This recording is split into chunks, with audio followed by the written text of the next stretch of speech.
24 000, c'est le nombre de femmes nouvellement touchées par le cancer du sein chaque année en France. Un diagnostic éminemment redouté et pourtant lorsqu'elle est prise à temps, cette maladie se soigne. Radiothérapie, chimiothérapie vont rythmer la vie de ces femmes pendant plusieurs mois. Certaines vont même choisir une solution plus radicale, celle de la mastectomie. Retirer ses seins pour qu'ils ne représentent plus une menace. Cette opération chirurgicale popularisée par l'actrice Angelina Jolie est une chirurgie lourde qui laisse des cicatrices aussi bien physiques que psychologiques. Pour en parler, je suis aux côtés de Benjamin Sarfati. Bonjour Benjamin, merci beaucoup d'avoir accepté notre invitation. Vous êtes chirurgien, reconstructeur spécialisé dans les seins. Et si je peux m'exprimer ainsi, vous êtes porteur de bonnes nouvelles. Vous avez mis au point une nouvelle chirurgie robot assistée.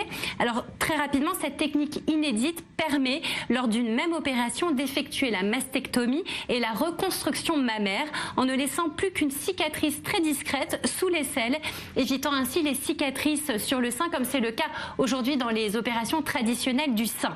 Alors, chirurgie robot assistée, est-ce que ça veut dire que c'est le robot qui fait tout ou est-ce que vous gardez la main?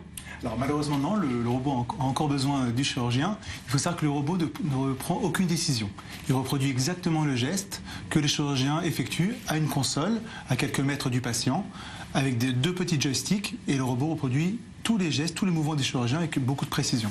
Alors ce robot qui s'appelle Da Vinci est très connu dans les hôpitaux puisqu'il est utilisé depuis plusieurs années pour d'autres applications, d'autres chirurgies. Exactement, c'est une chirurgie qui a été au départ développée par la NASA. C'est un robot qui est utilisé de façon classique en chirurgie urologique pour retirer des prostates, en chirurgie gynécologique, en chirurgie abdominale. Et en fait, jusqu'à aujourd'hui, il y a peu de temps, personne n'avait pensé à l'utiliser dans le sein. Et comment l'idée vous est venue? Alors comme beaucoup d'innovations, c'est souvent par hasard. Le robot est arrivé dans mon hôpital, donc l'hôpital Gustave Roussy, qui est un centre anti-cancer à Paris. Et là, on s'est dit, mais qu'est-ce qu'on va bien pouvoir faire avec cette machine? Et on a pensé à la cicatrice. Quand on fait une mastectomie, même quand aujourd'hui on garde de plus en plus le mamelon et l'aréole, même en cas de cancer, on a une cicatrice qui mesure entre 8 et 10 cm sur le côté du sein ou sous le sein. Pour les patientes, c'est source de désagréments, ça lui rappelle, quand on se retrouve devant la glace, qu'elle a eu un cancer du sein, c'est une source de dégradation de la qualité de vie, et source aussi de complications pour les chirurgiens, parce que la prothèse est juste derrière cette cicatrice, et en cas de réouverture de la cicatrice, il y a des risques d'infection et d'exposition de la prothèse. Donc on s'est dit, pourquoi pas cette cicatrice qui fait 8 à 10 cm, la réduire, aujourd'hui elle ne mesure plus que 3 à 4 cm, et pas la mettre sur le sein, mais sous le bras, pour que quand la patiente se retrouve devant la glace, les bras le long du corps, elle ne voit aucune cicatrice sur son sein.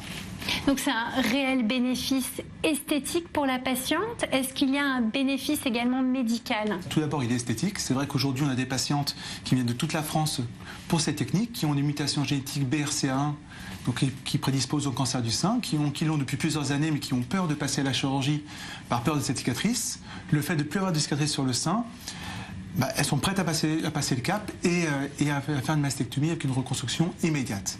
Donc tout d'abord, le premier point, c'est esthétique. Secondairement, ce qu'on espère prouver, et ça c'est encore en cours d'évaluation, c'est qu'on va diminuer le risque de nécrose, en particulier la nécrose de l'aréole. C'est la complication majeure dans ce type d'intervention. Ce qu'on espère en fait, c'est qu'avec ces techniques, on conserve toute la vascularisation du sein et de l'aréole, on ne pose aucune incision, et donc on garde tous les vaisseaux qui vont nourrir l'aréole, et donc limiter comme ça le risque de nécrose. Et aujourd'hui, les premiers résultats sont très probants. Dernier avantage, comme je vous ai expliqué, le problème de cette cicatrice, c'est qu'elle est au contact de la prothèse. Donc il y a un risque d'infection qui est important. Avec cette nouvelle technique, il n'y a plus aucun contact entre la prothèse et la cicatrice, et on espère comme ça diminuer au maximum le risque d'infection. Quels sont les critères d'inclusion pour que des femmes puissent bénéficier de cette opération? Est-ce que c'est toutes les femmes qui ont eu un cancer du sein ou toutes celles qui sont prédisposées génétiquement? Alors il y a d'abord l'indication, il faut pouvoir faire une mastectomie avec conservation de l'aréole et du mamelon. Donc c'est effectivement pour toutes les patientes qui ont une prédisposition génétique et dans certains types de cancers en fonction de la taille et de la localisation par rapport à l'aréole. Première chose. Et ensuite, il y a aussi une contrainte anatomique. Il ne faut pas avoir des seins trop volumineux.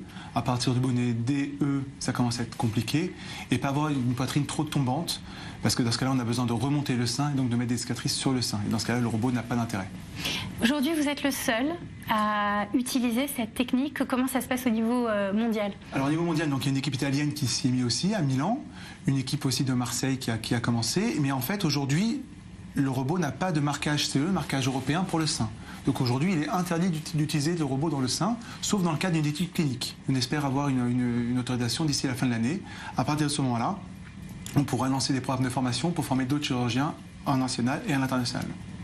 Merci beaucoup Benjamin Sarfati pour ces éclairages et pour ces explications autour de cette machine assez incroyable. On poursuit notre émission.